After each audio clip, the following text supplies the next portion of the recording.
మాట.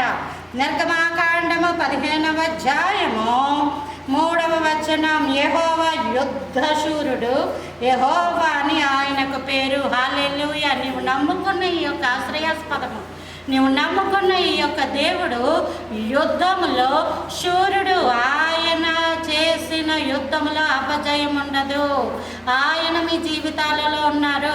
మీరు మీ యొక్క బ్రతుకుల మీద దేవునికి సర్వాధికారం అప్పగించుకున్నప్పుడు దేవుడే వచ్చి మీ బ్రతుకులలో ఆయన యుద్ధమును చేసి మంచముల మీద ఉన్న వాళ్ళను, మరణ పడక మీద పరుండిన వాళ్ళను విడిపించి లేవనెత్తే గొప్ప దేవుడు మన దేవుడు. యుద్ధశూరుడు, యుద్ధములు జరిగించేవాడు. అవును, ఆమేన్.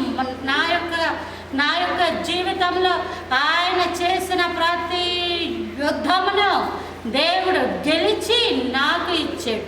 నేను ఎందులోని గెలవలేను, నా వల్ల కాదు, నేను ఈ బ్రతకడం నా వల్ల కాదు. నా ప్రభువే నా తరపు నుండి యుద్ధములు ఆయన చేసి ఆయన నా జీవితంలో గొప్ప కార్యాలు చేసి ముగించారు. కాబట్టే నేను ఈరోజు ఈ విధంగా మీ ముందు ఉండగలిగాను.